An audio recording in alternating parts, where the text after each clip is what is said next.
마태복음 11장 12절부터 19절까지 말씀입니다.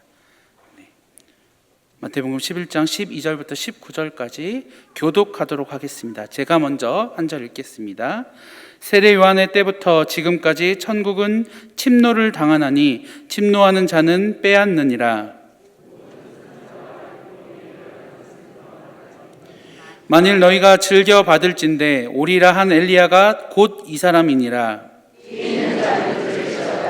이 세대를 무엇으로 비교할까? 비유하건대 아이들이 장터에 앉아 제 동물을 불러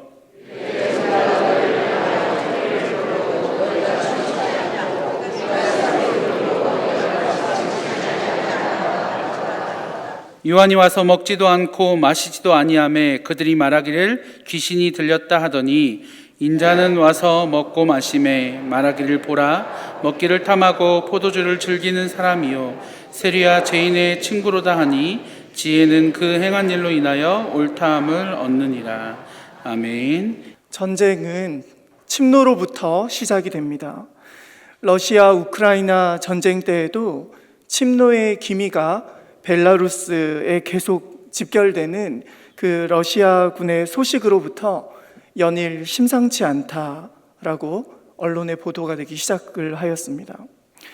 임진왜란 때도 마찬가지로 일본은 명나라를 치러 갈 터이니 조선은 길을 빌려달라 이렇게 명분을 내세우며 침노를 시작하였죠.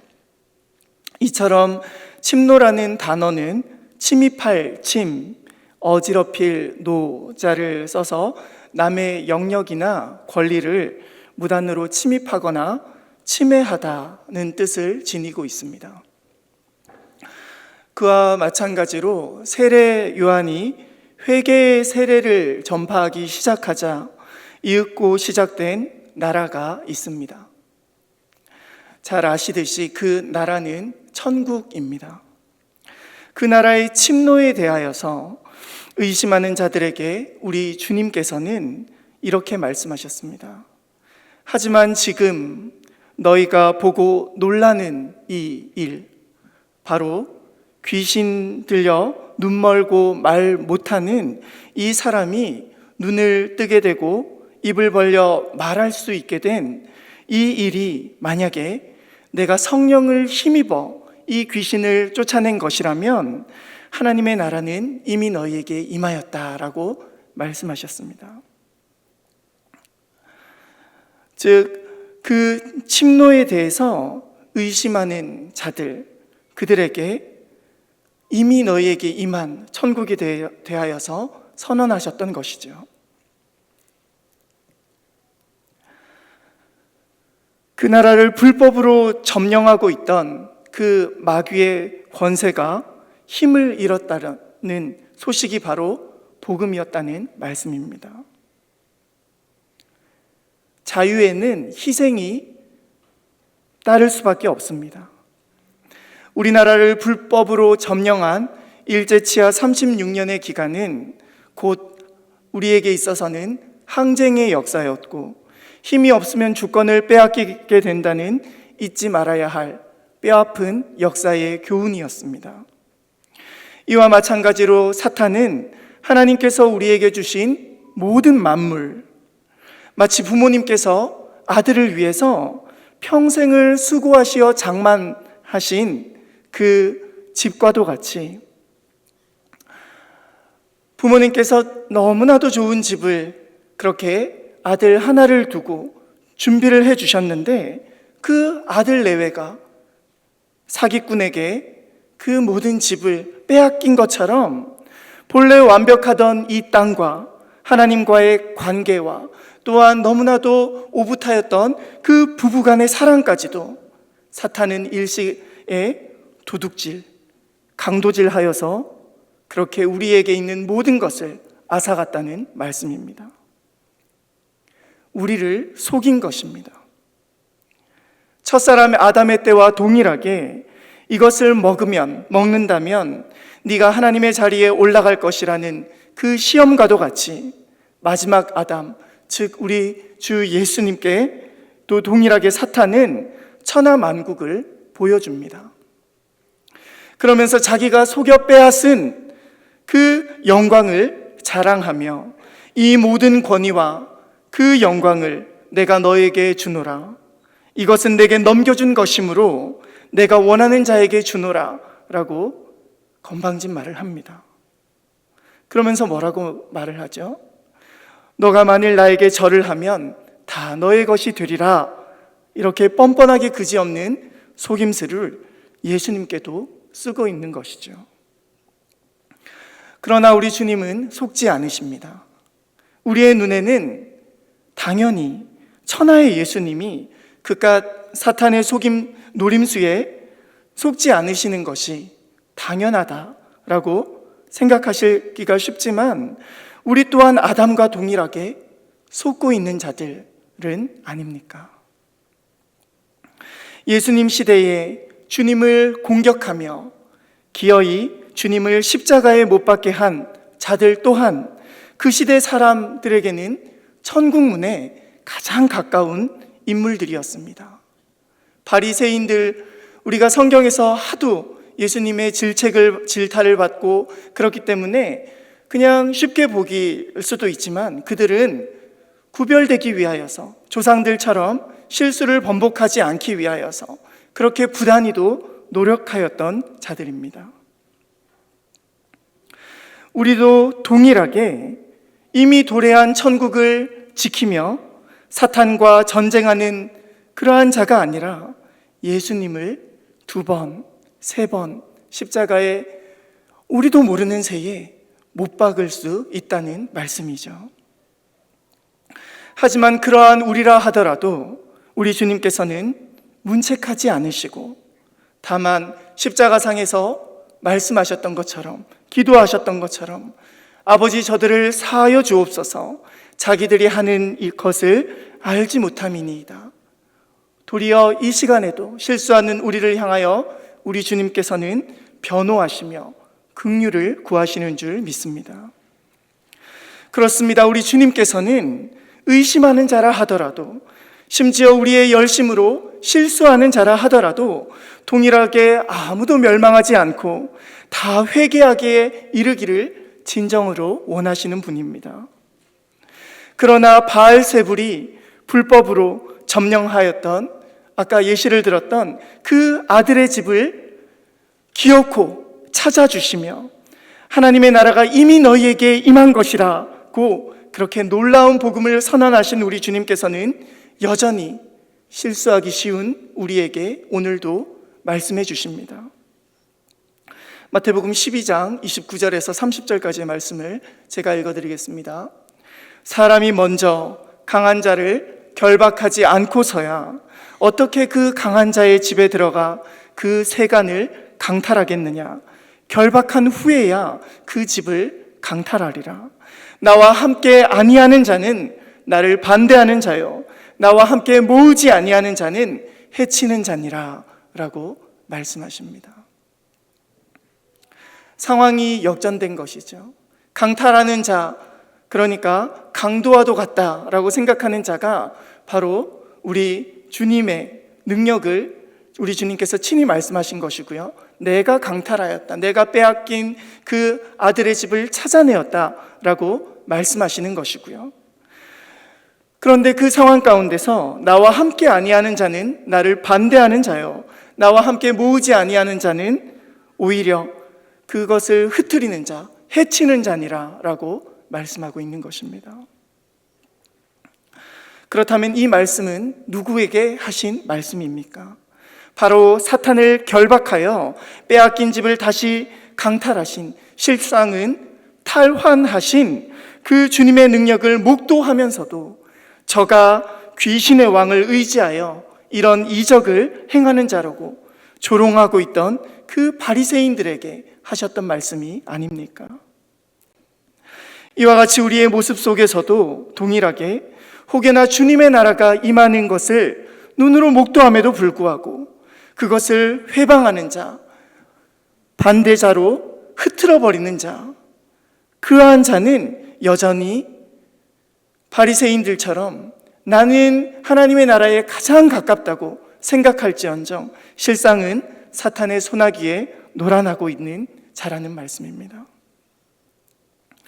우리 주님께서는 실로 겉으로는 하나님을 가장 경외하는 듯하게 보였으나 천국 문을 닫고 자신들도 들어가지 아니할 뿐더러 들어가야 하는 자도 막는 그러한 자들, 두루다니며 포교하는 듯하나 배나 더 지옥 자식이 되게 하는 그들이 바로 서기관과 바리새인들이라고 질책하지 않으셨습니까?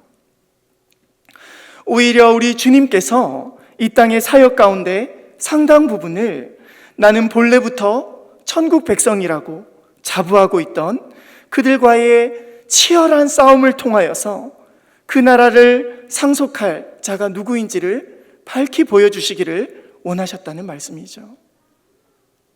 아이러니하게도 그 나라를 상속할 자들이 누구였다고 성경은 기록하고 있습니까? 바로 그 나라를 상속할 아무 자격도 보이지 않는 그러한 자들이 되려 그 일들로 인하여서 예수님께서 대신 그들과 분쟁하심으로 인하여서 그들이 눈을 뜨기를 바라셨던 것입니다. 그렇다면 어디를 보아도 천국에 들어갈 자격이 없었던 자, 그 자들은 과연 누구였습니까? 오늘 낮예배 때 우리 담임 목사님께서 설명해 주셨던 것처럼 그렇게 자격이 없기에 그 나라를 맛보기를 그렇게도 갈망하였던 자, 당시의 관습을 거부하며 율법을 거스르며 돌로 칠 수도 있는, 침을 당할 수도 있는 그러한 상황 가운데도 목숨을 아끼지 아니하였던 자, 그들이 바로 묶였던 것에서 벗어나기를, 진정한 은혜를 누리기를 원하였던 바로 천국을 침노하는 자들이었다는 말씀입니다. 요한복음 9장에서는 날 때부터 맹인되었던 자가 나옵니다. 그 날 때부터 맹인되었던 자가 우리 주님을 만나고 나서 눈을 뜨는 사건이 나오죠. 그로 인하여 바리새인들끼리도 안식일에 기적을 행하였으니 이건 하나님의 기적이 아니다, 또는 죄인은 이런 표적을 행할 수가 없으니 그렇게 하나님으로부터 기적이 일어난 것이다, 이렇게 자기들끼리도 내분이 일어났습니다. 그때 눈을 뜬 청년이 출교를 당할 수 있는 그러한 상황 가운데도 그 어머니에게 바리새인들이 묻지 않습니까? 그때의 어머니는 출교를 당할까 겁이 나서 나는 모르니 저가 장성하였으니 저에게 가서 물어보시오 라고 이야기를 하죠. 하지만 눈을 뜬 청년은 동일하게 출교를 당할 수 있는 그러한 위협 가운데에서도 이렇게 고백합니다. 하나님이 죄인의 말을 듣지 아니하시고 경건하여 그의 뜻대로 행하는 자의 말을 들으시는 줄을 우리가 아나이다. 창세 이후로 나와 같은 맹인으로 난 자의 눈을 뜨게 하였다 함을 내가 듣지 못하였으니, 9장 32절부터 34절까지를 함께 보도록 하겠습니다. 이 사람이 하나님께로부터 오지 아니하였으면 아무 일도 할 수 없으리이다. 그들이 대답하여 이르되 내가 온전히 죄 가운데에 나서 우리를 가르치려느냐 하고 이에 쫓아내어 보내니라 라고 말씀합니다. 그렇습니다. 그때 당시에 그들의 세계관으로는 날 때부터 맹인된 자는 9장 2절부터 나오는데요, 자신의 죄로부터 기인한 그러한 저주이든지 아니면 부모의 죄로부터 기인한 그야말로 저주를 받은 자였습니다. 그들에게 있어 신명기적인 복과 저주의 말씀은 그들에게 닥친 질병이나 가난조차 곧 범죄함으로 인한 대가라고 해석하는 것이 만연한 때라는 말씀이죠. 그러하기에 그들의 눈에 하나님으로부터 부자들은 많은 복을 받은 자들이기 때문에 부자야말로 하나님의 나라에 가장 가까운 자라는 인식이 은연중에 그들에게 있었습니다. 그러한데도 불구하고 우리 주님께서는 도리어 부자가 천국에 들어가는 것이 낙타가 바늘귀로 들어가는 것보다 더 어렵다는 그 말씀을 하셨을 때에 그 시대 그들의 세계관으로는 도저히 이해가 되지 않는 말씀이었기 때문에 그렇다면 누가 천국에 들어갈 수 있습니까? 라고 되려 반문하였던 것이죠.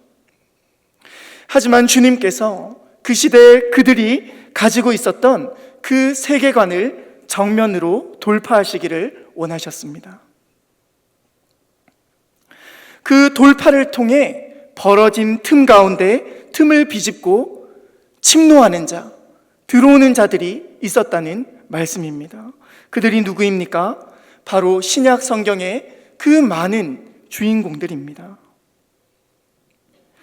오늘 낮예배에서 우리 담임 목사님께서 말씀하셨던 세리와 창기와도 같이 은혜가 아니고서는 도저히 설명할 수 없는 자들이 그들이었다는 말씀이죠.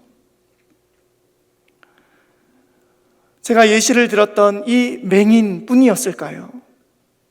부정하여 아까 말씀드렸듯이 돌을 맞을 수밖에 없는 그런 위험에도 주님께로 나와왔던 혈루증을 앓던 여인이 있지 않습니까? 또 부정하였던 나병 환자는 어떻습니까?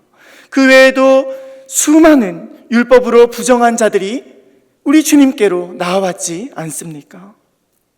그러나 도리어 주님께서는 율법을 거스르는 자와 같이, 안식일을 어기는 자와 같이, 오늘 본문의 주인공, 오늘 아까 나왔던 그 맹인을 고쳐주셨을 때는 안식일을 어기는 자를 자처하시며 또 씻지 않은 손으로 먹음으로 장로들의 전통을 반하는 그러한 제자들을 두둔하시며, 또 오늘 본문의 19절 말씀처럼 포도주를 즐기는 자, 세리와 죄인들의 친구가 되기를 마다하지 않으셨다는 말씀입니다. 나병 환자를 고치실 때에도 굳이 율법으로는 그 나병 환자에게 손을 대면 부정한 자가 되는데도 불구하고 우리 주님께서는 그를 고치실 때에 친히 손을 대어서 낫게 하셨다고 성경은 기록하고 있습니다. 그 모습을 보고 율법으로 재단하는 자들이 수군대기 딱 좋은 그런 빌미를 제공하고 있는 것이 아닙니까? 다만 예수님 뿐이겠습니까? 그들 또한 다만 조용하라는 그 꾸지람에서 그치는 것이 아니라 거기서 더 나아가 그때 당시에 발언으로는 위험할 수도 있는 다윗의 자손 예수여 나를 불쌍히 여기소서라는 그 시대 정치 군인들과 종교 지도자들에게 위험할 수밖에 없는 그러한 정치적인 발언까지도 서슴지 않았던 바디메오는 어떻습니까? 자신의 자리가 위태로울 줄 알면서도 바닥에 있는 자들뿐만이 아니라 오히려 고위층들까지도 자신의 딸을 위하여 예수님의 발 앞에 엎드려 그렇게 예수님께서 살려주시기를 간구하였던 회당장과 또한 유대인의 지도자 니고데모와 공회의원 아리마대 사람 요셉과 이렇게 예수님을 만나기 위해 목숨을 내놓기는 신분과 성별을 뛰어넘어 누구든 매 한 가지였다는 사실이죠. 그러하기에 어느 순간 당연히 받을 줄 알았던 그들이 아니라 역전된 하나님 나라를 우리 주님께서는 자격이 없는 자들에게 쥐어주셨다는 말씀입니다. 그리고 그 나라에 대하여 이렇게 선포하시지 않으십니까? 누가복음 6장 20절 말씀을 제가 읽어드리겠습니다. 예수께서 눈을 들어 제자들을 보시고 이르시되 너희 가난한 자는 복이 있나니 하나님의 나라가 너희 것이미요 라고 말씀하십니다. 그렇습니다. 그들이 지금까지 오해하였던 그 세계관을 정면으로 반박하시고 또한 기어이 돌파해내시는 그 말씀으로 일관하셨던 주님, 그 선생의 그 제자와 같이 우리 주님을 만났던 사람들도 동일하게 어떻게나 그렇게 주님을 꼭 빼닮았는지 주님을 만나는 일이라면 모두가 관례를 거슬러 깨부수려는 그러한 무례함으로 침노하여 그 나라를 쟁취해내었다는 사실입니다. 오늘 본문의 도입 부분은 사실 옥에 갇힌 세례 요한의 질문으로부터 시작이 됩니다. 세례 요한은 예수님께 이렇게 여쭤보죠. 오실 그 이가 당신이오니이까? 그때 우리 주님의 하나님 나라에 대한 소개가 이렇게 나옵니다. 오늘 본문의 11장 5절인데요. 제가 읽어드리겠습니다. 맹인이 보며 못 걷는 사람이 걸으며 나병 환자가 깨끗함을 받으며 못 듣는 자가 들으며 죽은 자가 살아나며 가난한 자에게 복음이 전파된다 하라 라고 말씀하시죠.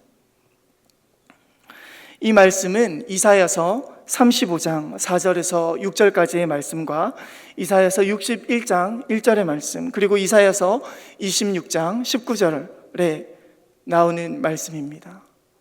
그런데 그 시대의 사람들은 다 알고 있었던 메시아에 대한 예언입니다. 그러니까 이 말씀에 대해서 세례 요한이 들었다면 당연히 이분이 메시아이구나 라는 것을 깨달았겠죠. 그렇습니다. 언도독과 같았던 그들에게 역전의 서막이 열린 것입니다. 하나같이 그때 맹인의 눈이 밝을 것이며 못 듣는 사람의 귀가 열릴 것이며 그때의 저는 자는 사슴같이 뛸 것이며 말 못하는 자의 혀는 노래하리니 라고 말씀하고요, 가난한 자에게 아름다운 소식을 전하게 하려 하심이라. 나를 보내사 마음이 상한 자를 고치며 포로된 자에게 자유를, 갇힌 자에게 노임을 선포하며 주의 죽은 자들은 살아나고 그들의 시체들은 일어나리이다.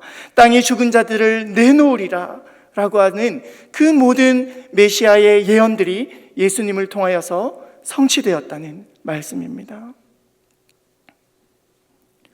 이렇게 역전의 상황이 시작되었습니다. 거기에 대해서 이사야서 55장 1절은 이렇게 그 넓은, 그 깊은, 측량할 수 없는 은혜에 대하여서 이렇게 말씀합니다. 제가 읽어드리겠습니다. 오라, 너희 모든 목마른 자들아, 물로 나오라. 돈 없는 자도 오라. 너희는 와서 사 먹되 돈 없이 값없이 와서 포도주와 젖을 사라 라고 말씀하시는 것이죠. 이야말로 값없는 은혜가 성취된 것이 아니겠습니까? 그렇지만 그 시간 가운데도 관망만 하는 자들이 있었습니다. 여전히 자신들의 삶을 지탱해오는 아집과 편견을 포기하지 않는, 자신들의 관습에 똘똘 뭉쳐진 그 자들이 있었다는 말씀입니다. 천국을 값없이 누리는 자가 눈앞에 너무나도 뚜렷이 보이는데도 불구하고 그들은 오늘 본문의 말씀처럼 조롱과 비난으로 일관합니다. 그 모습은 곧 진짜 왕을 거절하는 결과로 나아가게 되는 것이죠. 오늘 본문의 15절에서 19절 말씀을 제가 읽어드리도록 하겠습니다. 귀 있는 자는 들을지어다. 이 세대를 무엇으로 비유할까? 비유하건대 아이들이 장터에 앉아 제 동물을 불러 이르되 우리가 너희를 향하여 피리를 불어도 너희가 춤추지 않고 우리가 슬피 울어도 너희가 가슴을 치지 아니하였도다 함과 같도다. 요한이 와서 먹지도 않고 마시지도 아니하매 그들이 말하기를 귀신이 들렸다 하더니 인자는 와서 먹고 마심에 말하기를 보라, 먹기를 탐하고 포도주를 즐기는 사람이요 세리와 죄인의 친구로다 하니 그 행한 지혜는 그 행한 일로 말미암아 인하여 옳다함을 얻느니라 라고 말씀하고 있는 것이죠. 천국이 임한 것을 보고도, 그 놀라운 사실을 보고도 그 맹인조차도 창세로부터 날 때부터 맹인되었던 자가 눈을 떴다고 하는 것을 내가 들은 적이 없는데 이분이 하나님께로부터 온 자가 아니면 누구겠습니까? 라고 이야기를 하는데도 불구하고, 그렇게 증언을 하는데도 불구하고, 그 증거가 바로 눈앞에 있는데도 불구하고 그들은 여전히 이렇게 하면 이렇게 하였다고 비꼬고 저렇게 하면 저렇게 하였다고 비꼬는, 그렇게 자신들이 이미 천국을 가졌다고 착각하는 그들을 향해 우리 주님께서 뭐라고 말씀하셨습니까? 바로 아까 함께 보셨던 말씀처럼 나와 함께 아니하는 자는 나를 반대하는 자요, 나와 함께 모으지 아니하는 자는 해치는 자니라, 흩트르는 자니라 라고 말씀하셨다는 것이죠. 그렇습니다. 우리 주님께서는 십자가를 지시기 전 제자들 앞에서 마지막으로 하나님께 간구하셨던 기도의 내용 또한 한 가지이셨습니다. 그것이 무엇입니까? 그들이 바로 하나 되는 것입니다. 사랑으로 하나 되는 그것을 주님께 부탁하셨던 것이죠. 하지만 당시 유대 지도자들의 모습은 하나됨보다는 제자들이 동일하게 길에서 다투었던 것처럼 누가 더 크냐 하는 데 있었습니다. 심지어 우리 주님께서 마가복음 8장에서 바리새인의 누룩을 주의하라 라고 경고하신 바로 다음 장인 마가복음 9장에서 제자들은 아니나 다를까 바리새인들처럼 누가 더 큰지를 다투고 있었던 것이죠. 누가복음 12장 1절에서는 이렇게 기록합니다. 그동안에 무리 수만 명이 모여 서로 밟힐 만큼 되었더니 예수께서 먼저 제자들에게 말씀하여 이르시되 바리새인의 누룩 곧 외식을 주의하라 라고 성경의 여러 군데서 그렇게 그들에게 신신당부하십니다. 그렇다면 오늘날 우리의 신앙생활은 어떠합니까? 오늘 본문의 마지막 부분, 즉 오늘 설교의 제목과도 같이 지혜는 그 행한 일로 말미암아 옳다 인정함을 받게 될진데 우리의 열매는 어떠한가요? 우리 주님께서는 분명 나무를 보면 열매를 안다라고 하시지 않으시고 열매를 보면 나무가 어떠한지 안다라고 말씀하셨습니다. 거기에서 더 나아가 아름다운 열매를 맺지 아니하는 나무마다 찍혀서 불에 던져지느니라 라고 그 결말을 말씀하시는 것이죠. 우리 주님께서 그토록 사랑하셨던, 그렇게나 회개하기를 원하셨던, 그러나 결국은 멸망의 길로 달려가고 있었던 그 종교 지도자들의 모습으로 대표되었던, 바리새인들이라는 이름으로 대표되었던 그들의 결말에 대하여서 우리 주님께서는 어떻게 말씀하셨습니까? 누가복음 13장 말씀을 제가 읽어드리겠습니다. 예루살렘아 예루살렘아 선지자들을 죽이고 내게 파송된 자들을 돌로 치는 자여, 암탉이 제 새끼를 날개 아래에 모음같이 내가 너희의 자녀를 모으려 한 일이 몇 번이더냐. 그러나 너희가 원하지 아니하였도다.